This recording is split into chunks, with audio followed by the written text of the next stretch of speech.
બાકી મરી તો જવાનું છે. સારા કામ કરે ખરાબ કરે, રામ ને કૃષ્ણ જેવાને દુનિયા છોડવી પડી છે.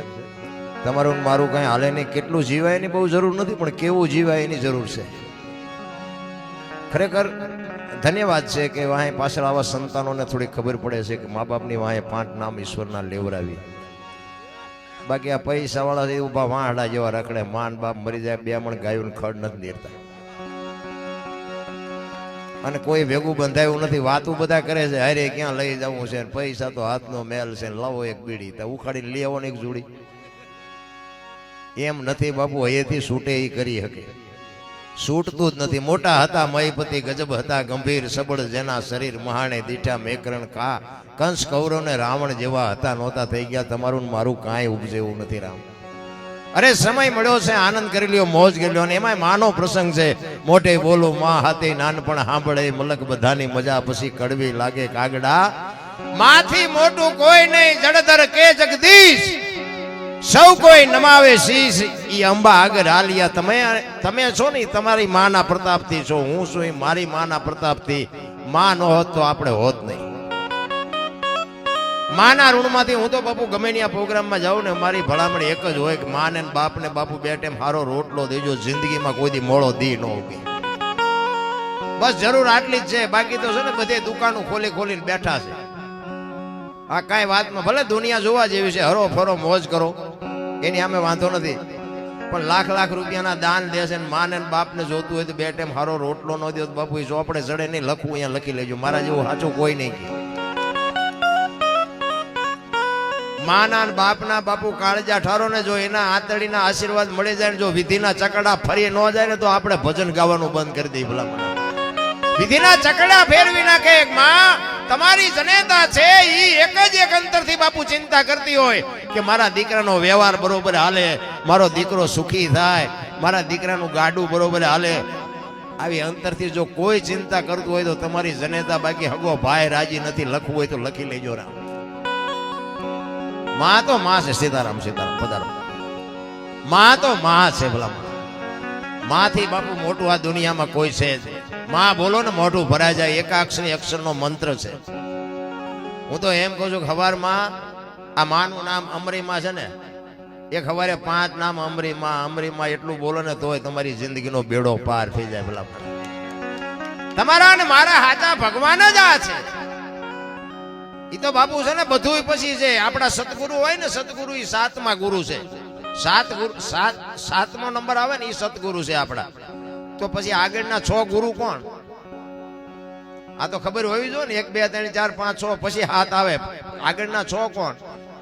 પહેલો જ ગુરુ માં છે. લખવું હોય તો લખી લેજો. પહેલો જ ગુરુ માં છે. બીજો ગુરુ છે એ બાપ છે. જન્મ થાય ને ગળુતી પાઈ 3જો ગુરુ છે. અક્ષર જ્ઞાન શીખડાવે 4થો ગુરુ છે. ધંધો શીખવે 5મો ગુરુ છે. કંઠી બાંધીને કાન ફૂકે 6ઠો ગુરુ છે. અને હમણાં ભરતરી ની વાત કરી ને, આ દુનિયામાં બાપુ આ ચકડામાંથી કાઢીને જે દુનિયાની ટોચે પોગાડે ને, એ સતગુરુ છે. મારે ગુરુ છે, મારે ગુરુ. હું હમ ખાવા કર્યા છે, ગુરુ પાસે લીધું કાંઈ?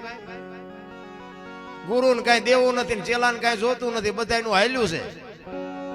એમ નથી બાપુ. ગુરુ અને શિષ્યના નાતા તો આખા કઈક જુદા છે.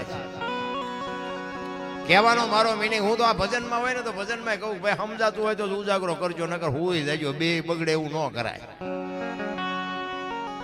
હા પછી અહીંયા કઈ હુજે નહીં, હવારમાં ડકા થાય અને ગાડીઓ અમને ઓલા આવી નાખી રાત રાગડા તેને હુવા ન દીધા. અમારે હવે ડોબા દોવાનું મોડું થયું. આ સમજાય ને તો બાપુ આનો કોઈ મતલબ જ નથી. અને જો ભજન સમજાય ને તો ઘડિયાળમાં ન જોવું પડે ને, બંગાવું ન આવે ને, ચા ની જરૂર ન પડે ને, સૂરજ નારાયણ ઉગે જો ભજનમાં બેઠા હોય તો. ભજનમાં આપણે જઈએ છીએ પણ આપણામાં ભજન નથી જાતું, એ માથાકૂટ છે. જો ભજન આપણામાં બેસી જાય તો બાપુ આ જિંદગીનો બેડો પાર થઈ જાય એવી વાત છે. હમણાં વાત કરી ગોળ બંગાળનો રાજા ગોપીચંદ ને 92 લાખ માળવાનો ધણી ભરતરી 7 પેઢીઓ ખાય તો ન ખૂટે. એ સાધુ બની ગયા. કંઈક તો નક્કી થયું હોય છે ને.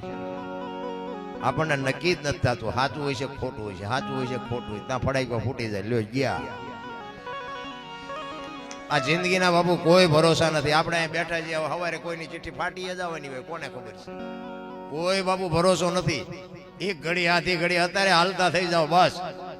કઈક કર્યું હશે એ જ મેળ આવશે. બાકી જે ભગવાન કાંઈ છે નહીં રામ.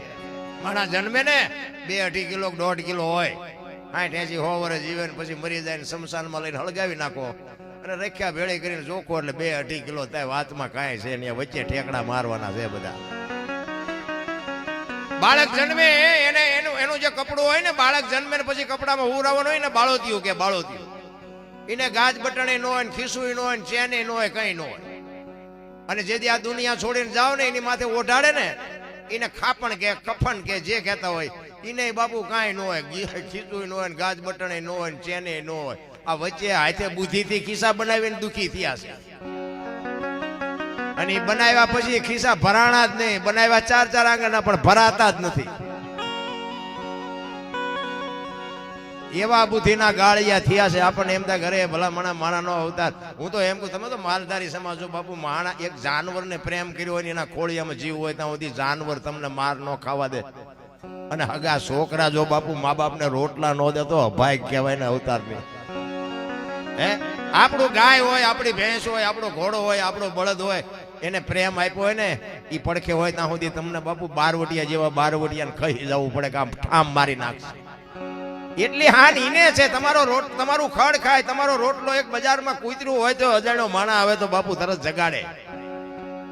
રોટલો ખાઈને જાનવરને આટલી હાન છે.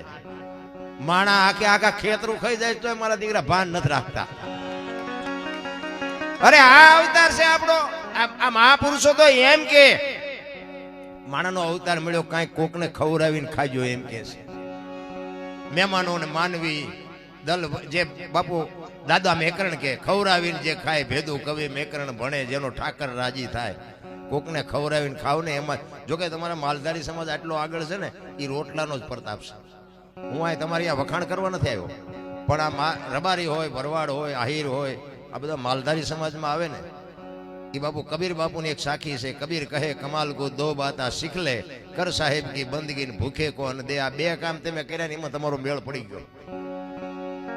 હા એક તમને કહું ભાવે ગભાવે હામો માણા મળે ને એ બોલે કે ન બોલે પણ 4 નજર ભેળી થાય તો એ રામ રામ બાપા એટલું તો બોલે. આ રામનું નામ અને રોટલાનો ટેમ હોય ને બાપુ પછી ભલે ઘરમાં સાસ ને રોટલો હોય પણ બાવડું જલીને ખવડાવે. આ રોટલો ઉગ્યો છે. નગર તમે વાહનમાં બેહો. હું ગાડી હાંકતો હતો ને અમારા ગામમાં હું ગાડી લઈને ચારેક જવું નથી. અમારા ગામના રબારી છે ને એ ખટારો મેં મૂક્યો હોય ને તો આમ આઘા હાલે. એ કે આમાં બેહાય અને એ કે આ શિવભાઈનો દીકરો આમ તો જો કે આવડું મોટું કે હાંકે છે પણ અમને એમ કે ભલે ધ્યાન રાખજો. હવે ઈવડા એ વાહનથી શેટા હાલતા ઈવડા એમ કે છે કે મારી પાસે 50 ડમ્પર છે ને 5 જીસીબી છે ને 1 ઇટાચી છે. અરે તારી ભલી થાય. હા એમ અમારી નજરે જોયું હોય. વાહનના અડધા નહોતા હાલતા. એ આટલા વાહનના માલિક છે. મારા ઠાકરની બાપુ કૃપા થઈ ગઈ છે. પણ કહેવાનો મારો મિનિંગ એ છે કે જેને દેતા આવડે ને લઈ લેતા આવડે બાકી બાપુ ખાજો સમજે. હા સમય બાપુ છે ને જીવવા જેવો છે. મને એટલી ખબર પડે આપણા ગઢે સારો રોટલો નથી જોયો સારું જોડું નથી પહેર્યું. થીગડા ઉપર થીગડા ઠપકેર્યા અને આપણે બાપુ આમદામ ને ઠામ છે. જો આમાં જીવતા ન આવડે તો આંટો થયો એમ સમજી લેજો. થીગડા ઉપર થીગડા બાપુ કોઈ પહેર્યું થીગડા વાળું મને દેખાડો. અત્યારે ફાટલા પહેરવાનું ચાલુ થયું. એટલે જીન્સમાં તમે જુઓ માથા વ્યાજ એવડા એટલે આવા હવે હાજ વાત થા આવા પહેરતા હતા. ખબર નહોતી કે આવું ટાણું આવશે ને કઈ મેં હાઈ સ્પીડ રાખ્યો હતો ત્યારે મેં પહેરત. અરે એક આંગળી જાય એટલું ફાંકું હોય ને આપણી માં એમ કે લાય બટા 2 ટાંકા લઈ દો. દેહના પ્રદર્શન ન હોય મારા રામ. હું તો આ બેનો દીકરીઓને ખાસ કહું. જો કે આપણા માલધારીમાં ગામડામાં હજી મર્યાદા છે. બાકી સિટીમાં જોઈએ તો સારું આમ હાલ્યા હોય તો ખબર જ નથી પડતી બેન આવે છે ભાઈ આવે છે. બોલો આમ બધું હરખું થઈ ગયું. બેને વાળ કપાયો હોય ને ભાઈ ને આવડા હોય. આપણે એમ થાય કે આ બેન છે બોલાવી તે ખબર પડે કે આ તો આ ઊંધું થયું. અરે આ સંસ્કૃતિ છે આપણી.